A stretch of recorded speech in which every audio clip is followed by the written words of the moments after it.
Salut mes photographes préférés, on se retrouve aujourd'hui pour une vidéo sur la composition en photo. Alors vous allez me dire la composition, il y en a ça sert à rien, il y en a d'autres qui disent ouais mais quand même faut un petit peu de base, et il y en a c'est ah si tu sais pas composer ta photo, elle va être complètement ratée. Moi j'ai un avis très souple sur la question et je vous en fais part aujourd'hui. La composition c'est quoi? C'est la façon dont vous allez faire en sorte de mettre les éléments de votre image dans votre photo pour qu'on puisse la voir et mieux la comprendre. En clair, c'est si vous avez un sujet que vous aimez bien, souvent on a tendance à le mettre bien au milieu, comme ça on voit ce qui nous plaît. C'est pas forcément la meilleure façon de faire et je vais vous expliquer pourquoi. Je vous parle aujourd'hui principalement de la photo de paysage, mais tout ce que je vais vous dire peut s'appliquer sur un autre thème. C'est sans problème, il faut juste appliquer les mêmes règles, on va dire, élémentaires. En composition, on va avoir deux principales règles, entre guillemets. La première, ça va être la règle des tiers. Comme vous voyez juste là. Tout bêtement, vous pouvez avoir sur votre appareil photo ou sur votre écran directement un quadrillage qui va se former.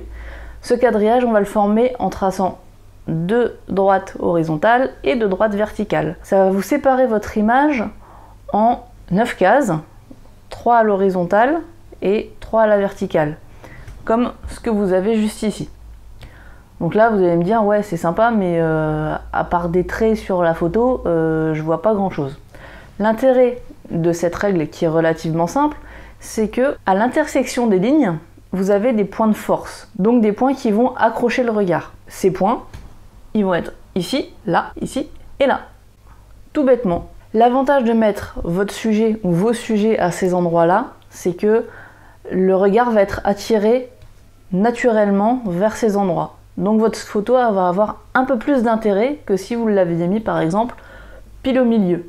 Après, on peut le faire, ça permet d'épurer une photo, de mettre en valeur un sujet par exemple qui est vraiment tout seul, mais dans une composition par exemple de paysage, si je mets, je dis une bêtise, la tour Eiffel au milieu de mon image, à moins d'avoir des choses qui sont intéressantes ici sur les côtés, je vais pas avoir grand intérêt. Alors que si je mets la tour Eiffel sur une ligne, donc par défaut elle va être sur deux points, donc ici et ici par exemple, ça va attirer le regard, on va dégager une partie de l'image, donc on mettra encore plus en valeur l'objet, et là vraiment l'image va être plus agréable à regarder et après à analyser pour ceux qui aiment bien faire ce genre de choses. Pour le paysage, vous pouvez par exemple, grâce aussi à ces lignes, mettre votre arrière-plan et votre premier plan en avant, mais là pas par rapport au point, par rapport aux 3 sections que vous avez.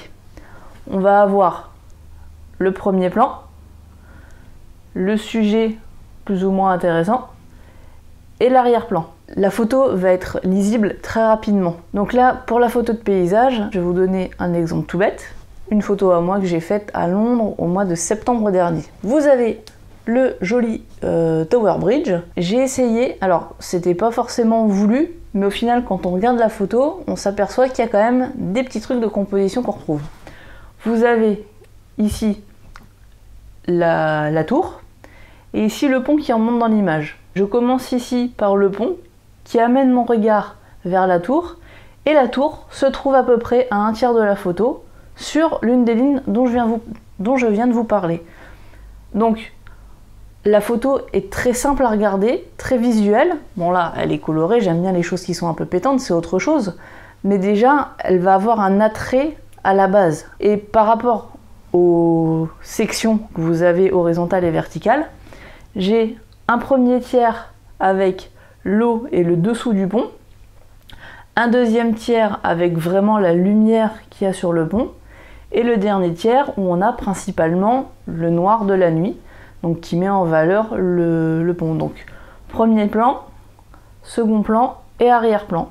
Et là, on est vraiment sur une chose qui fonctionne et qui est agréable à regarder. Enfin, tout compte fait, moi, c'est l'une de mes photos préférées que j'ai fait à Londres et pourtant, j'en ai fait quelques-unes. Donc voilà pour la règle des tiers qu'on a tendance à voir très régulièrement. Faut juste l'avoir en tête. Moi pendant longtemps je me suis dit ouais, ça sert à rien, et au final à force de faire des photos vous vous rendrez compte que même sans y penser, en analysant vos photos, peut-être les premières et ensuite celles que vous faites dans le temps, vous allez composer différemment et vous allez l'appliquer sans même vous en rendre compte, et c'est ça qui est beau.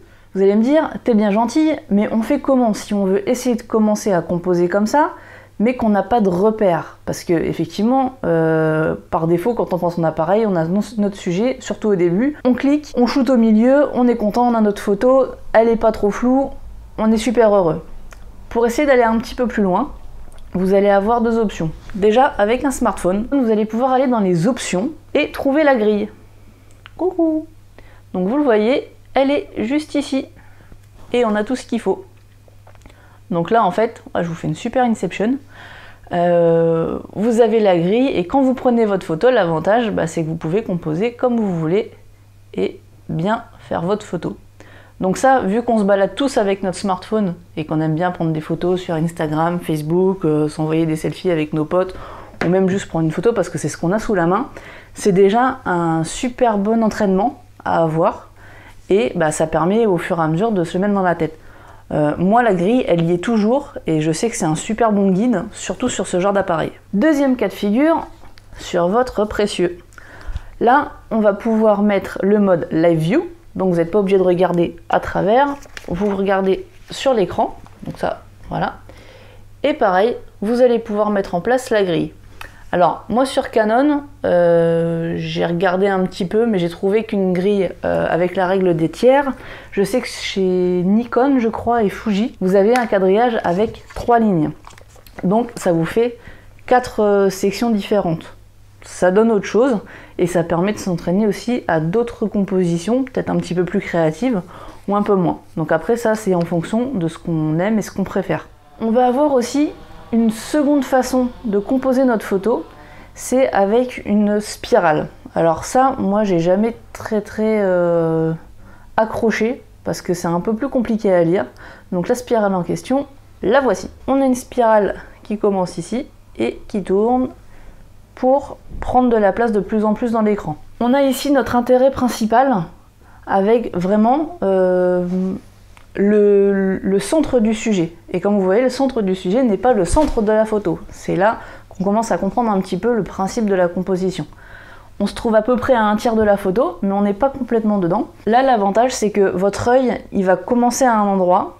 Là, par exemple, si vous commencez sur le mien d'œil, vous allez partir d'ici, vous allez tourner tout doucement, et plus ça va aller, plus vous allez sur l'extérieur. Ça se retrouve beaucoup, cette composition-là et cette analyse-là, dans tout ce qui est portrait et photos macro, pas animaux, mais vraiment ouais, macro, insectes, ce genre de choses. C'est quelque chose qui existe et il faut le savoir.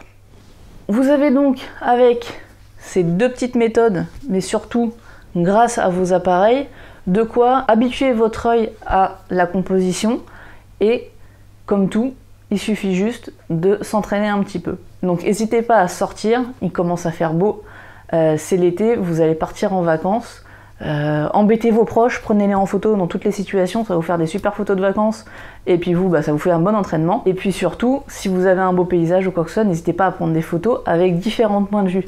Et vous verrez qu'au fur et à mesure, votre œil sera entraîné, et vous aurez des réflexes en fait qui vont venir, et à force, vous ne vous rendrez même plus compte que vous composez votre photo en fonction d'une règle qui vous a été présentée un jour par moi ou par quelqu'un d'autre, ou que vous avez lu quelque part, mais que vos photos sont quand même pas mal. Donc j'espère que cette vidéo vous a plu.